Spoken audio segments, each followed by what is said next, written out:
Velkommen til den her video. Beklager, jeg strømmer i hånden. I dag der skal vi ud til en, der hedder Bitten, sammen med vores farmor og så vores moster Lise. Eller det er ikke vores moster, det er min fars moster. Men ja, Jeg tager bare lige strømper på. det bliver bare sådan en vlog. Og vi ses lige, når der er, vi er kommet ud i bilen. Ja, så er vi ude i bilen. Vi glemte lige at sige, at vi først kører ned til vores farmor. Og så kører hun, og så op op til Bitten. Ja, fordi det er kun Sofie, mig og Rasmus, der skal med. Og Lise. Ja, og farmor. farmor. Ja. Men ja, Vi har gummirøjseren med. Og hun har kondisko på, men hun har dem også med. vi skal ud og gå i sådan jungleagtigt, kalder vi det. Ja. Det er sådan en skov, med, hvor der er sådan nogle små kilder-agtige. Vi ved ikke helt, om det er ude ved Bitten, eller om det er ude i hendes børnehave. Ja. Men vi håber, det er ude i hendes børnehave, faktisk. Vi håber begge dele. Jeg vil helst begge dele. Jeg vil rigtig gerne ud til hendes børnehave.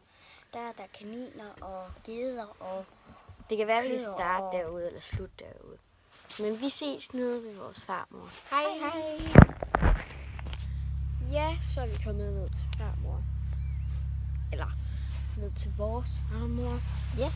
Vi venter egentlig bare på. Hun er vist stadig i nettøj. Ja. Så vi skal lige vente. Men så har vi egentlig bare tænkt os at gynge lidt. Ja. Og måske hoppe lidt på trampolin. Den er meget lille. Og vi står bare sådan under et birketræ. Det er virkelig stort. Det er vores hule. Ja, vi kan lige stille den lidt i stedet. Her. Jeg tror måske, vi kan finde den. Ja. Ej, Marie, flyt lige den der. Jeg er bange for at gå ind i den. Så kan jeg stå her. Det er en flot baggrund, faktisk. Ja, ikke? Det er da her, man skal Så kan du stå og hoppe, Marie. Ja. Og jeg gynger lige nu.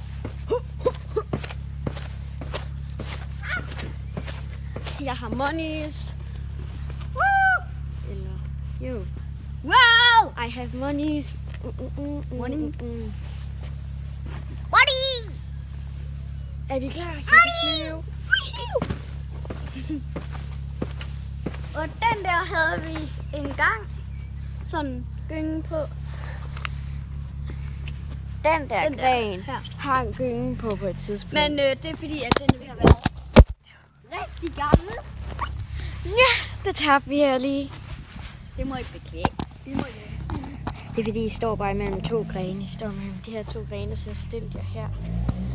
Så I står faktisk ikke. Det var en lille bil. Det var der så lille her. Just stop your cry. Ej, den lyder jo. Ja. Faktisk er det en vild flot Hvad er baggrund. det? Det kan godt være, hvis vi skal Det lave er video en- herinde. Så tænker jeg lige. Så er det en virkelig flot Så skal vi stå her. Og hvis det regner, så sker der næsten ingenting. Man får måske et par dråber eller sådan et eller andet. Ja. Nok til 3. Ja. Og så kommer nok ikke mere. Så Men ja, jeg tænker bare, at vi filmer videre, når det er, vi sådan er kommet ind i bilen og sådan noget. Og på vej til at køre. Så jeg ses. Yes, og nu kører vi så. Ja. Hej.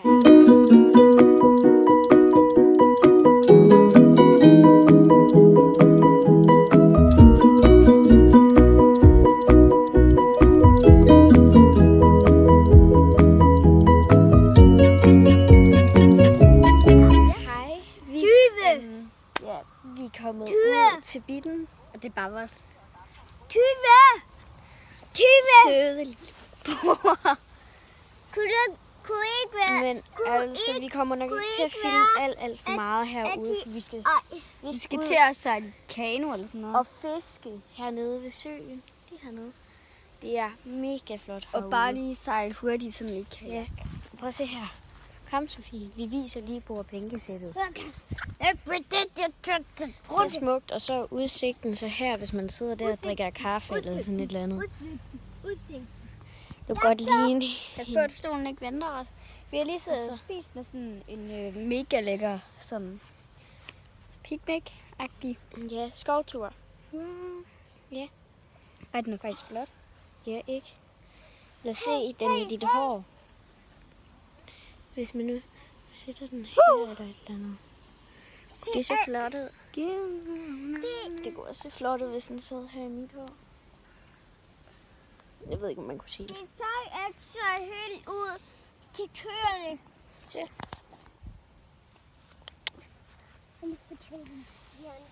Vi kan se, der er nogen, der er gået der sådan. Ned til den dejlige sø. Ja, men det kan godt være, at vi lige får vores farmor til at... Eller... Det kan godt være, at vi får en til at filme, mens det er, At vi sejler i rundt. kano. Men det bliver ikke særlig langt ude, fordi at der er nogen, der skal gå med os, Stine. Det er hende der, som der ejer det her. Ja, Hun hedder Bitten. Ja, men... Hun skal sådan gå rundt med os. Ja, men vi ses. Ja. Hej, så er vi kommet ind i hulen. I står oppe af, eller kameraet står i sådan et i et ret flot træ, i sådan en krog-agtigt. Ja. Det er vildt flot. Og vi har fået gummirøjseren på. Og vi skal ud fra kanonen. Ja, vi skal ud og sejle kano. Og der er en, hun vil gerne filme os. Det er vores farmor, som vi tog afsted med. Ja, hun vil gerne filme os, imens vi sejler i kano. Og vi skal Det er ikke så langt ud. Og vi kan. Så Mm. sejler vi i kanonen. Nej, men prøv at se, I kan lige se for træet. Rigtig hyggeligt. Men ja, nu filmer vi først igen, når det er, at vi er ude at sejle kano. Så ja. Hej, hej. Se, I er ude i...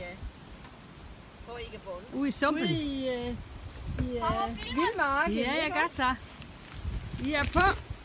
Det er lige til YouTube. Så er vi ude at sejle. Jeg Nå, er men så sejl. trækker jeg med jer, hvis det er. Marianne, start lige forfra, hvis du skal sige, at du laver en film. For så skal jeg ikke stå og sige noget. Men hvis du laver en film, så går jeg ind. Så stop den og snart. Så går jeg den vej her, for I ikke får motionen. Okay? Yes. Er I klar? Ja. Så trækker jeg. Stop den nu. Så stævner I ud. Lad os se, hvad vi fanger. Shipperhøj. Kan I lige vinke ind til farmor der? Og det er jo her farmor hun har badet som en selvhund. Ikke? Det kan I godt se. Og der er der svømme. Lige dreje rundt her. I kan godt se, at der er ikke længere, end jeg kan gå med min shorts på her.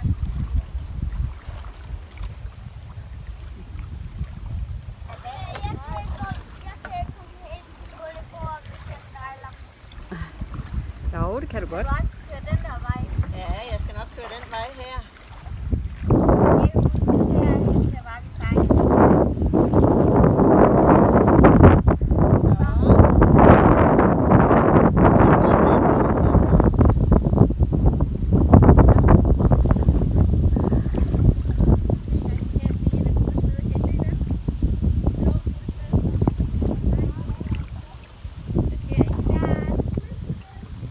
Ja. Jeg nok lige holde øje med, hvor du går, Marianne. Hvis der skulle lige være... du har nogle gode lange med kjoler, det er godt. Der går noget. Rasmus er på den anden side. Så er vi kommet i junglen. Ikke, Sofie? Jo. Rigtig lækkert. Hvad er det for noget vand? Ikke gå endnu. Hvad er det for noget vand? Sådan noget helt rent vand, men det ligner det ikke lige nu, fordi vi lige har gået her. Men det er sådan noget helt tydeligt. Man kan se igennem det og sådan Når I er med noget. på en film, så skal I jo lige Og man kan drikke det. have gang i det. Så er der kameramænd over det hele. Jeg skal Ja. lige have den gjort start klar. Nej, ikke så plat. Er du klar? Så skal du ikke plaske. Nu skal I gå lige så stille. Vent lige lidt. Er I klar til optagelse? Ja. Ja. Kamera 1, Kamera 2. Kamera 2. Kamera 3. Kamera 4. Så går I bare som om I for første gang er på ekspedition. Ja, Vi laver lige en film. Okay, go! Rigtig lækker. Det er den der vej.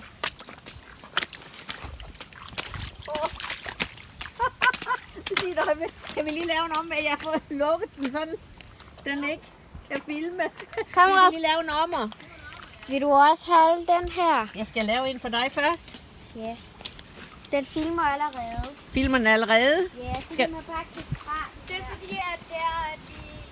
Men ved du hvad, jeg skal... Rasmus, kom foran mig. Ikke løs. Over den der. Se, hvor langt vi kan komme ind. Ikke længere. Okay. Ikke.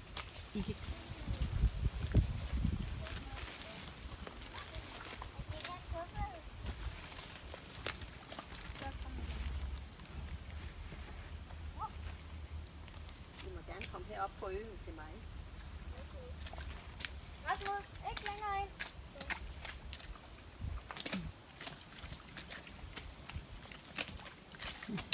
Binden er det der kildevalget starter. Er det deroppe?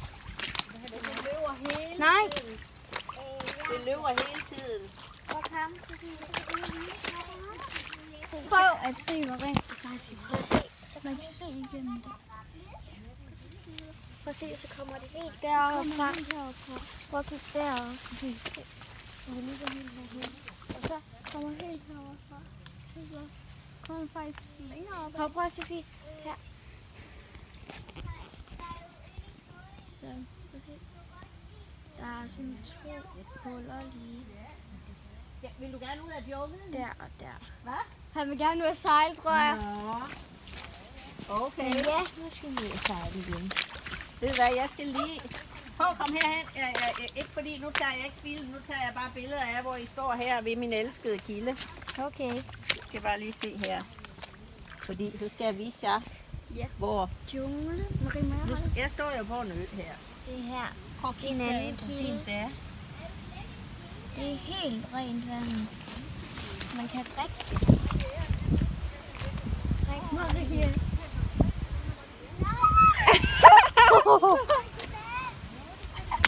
Der hænger jeg lige fast. Jeg er så glad for at vise jer. Da jeg var barn, der elskede jeg, jeg tænkte, der skulle være en zoologisk have eller sådan noget her. Ja. Men ja. Se, nu går jeg og holder. Hvis jeg kan grave de kilder fri. Marie. Marie. Ja, det er helt... Ja. Skal vi prøve at se, hvor langt jeg kan gå ind her? Nej. Ikke ret langt. Her blødt, kan I godt mærke. Prøv at se. Der er meget sumpet herinde, men det er sådan mit elskede område. Ja. Jeg tror lige, vi går tilbage. Ja, jeg tror lige, jeg skal have billeder af jer i sumpen der. Sofie. En regel er, at man skal egentlig ikke stå stille så længe. Nu skal jeg hjælpe dig. Så, jeg skal nok få den op. Ja. Så kan I sige, at det er, når man står stille et stykke tid, så bliver man ligesom slugt af sumpen. Man skal ikke så stille i sådan noget synkevand, for så bliver man slugt, som I lige kunne se. Men ja, nu kører vi ind. Nu sejler vi egentlig bare tilbage i kanoen. Hej. Så skal vi op i kanoen. Jeg sidder hernede i enden. Så kan Sofie lige sidde og snakke, imens vi fanger fisk. Sofie, hvad skal vi nu? Vi skal til at sejle tilbage, og i hvert fald bare sejle lidt. Ja. Vi skal til at sejle lidt. Må jeg se alle ombord? Kig på kaptajnen. Ja. Marie. Ud på den store sø. Jo, ud på den store sø her. Så, nu skal jeg lige have et billede af jer her. Ej, Marie, jeg tror, du er din fucking telefon, der rører. Rasmus, skal du også kigge? Det er derfor, vi skal. Nej, jeg holder den bare herinde. Må jeg så få dit fiskenet? Ja. Er I klar? Ja. Drenge. På vej ud af junglen. Og jeg skal da hele kanonen med. Ja. Vi holder den lige nede ved kanonen. Ikke så over vandet. Vi hænger på den gren. Nej, Marie låner bare mit, så filmer jeg. Jeg tænkte, om der var et ting. Fordi vi skal ikke have et mere, fordi så er der ikke... Var du ved at filme? Så venter vi lige. Nej, den var stadigvæk. Jamen, det er fordi, vi skal filme, mens vi sejler. Okay. De siger bare, når I filmer, fordi så holder jeg jo rundt. Det gør vi nu. Det er lige meget, at du taler. Her fanger vi fisk.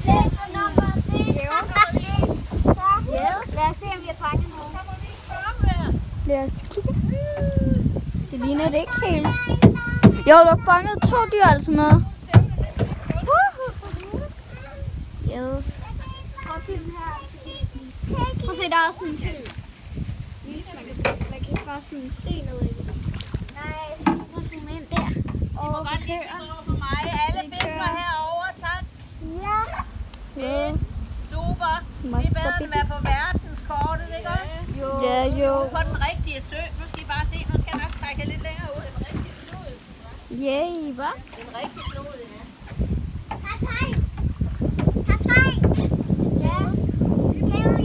Fordi så hvis den falder, så falder den bare sådan ned her. Nu er der faktisk rigtig kan man sige. Se her nu. Nu er vi så dybt, som at jeg går i vand her. I mit shorts. Men det gør jo ingenting, når det er sommer. Vel, Rasmus? Nej. Prøv at se her. Så gør det ikke noget, man får våde bukser. Nej, se, der er nogle andre, der er ude at sejle. Se. Ja, der er nogle andre. Skal I prøve at mærke, at det vipper lidt? Jeg står og passer på jer. Rasmus, er du klar? Rasmus, Så kommer det til. nu slipper jeg den lidt, så skal I prøve at få lov at glide ind til vand igen.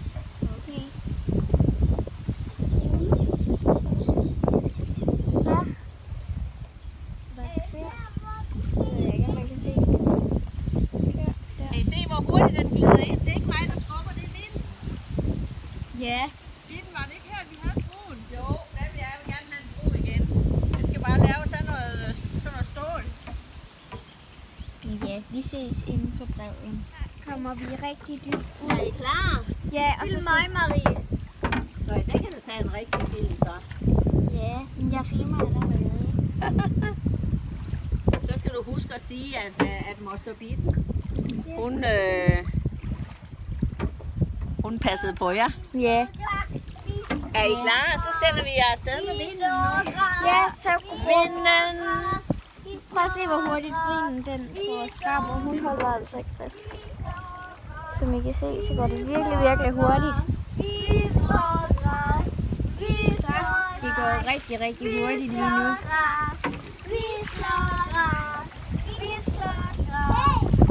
Må jeg høre din sang? Vi slår græs. Vi slår græs.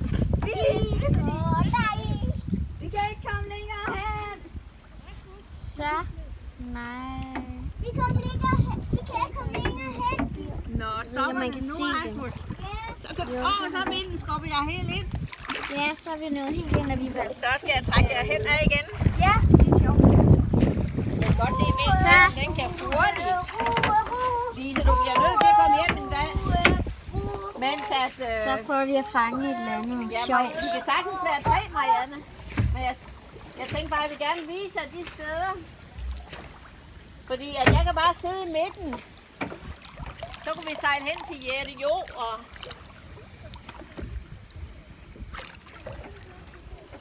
Jo, det er da først sen.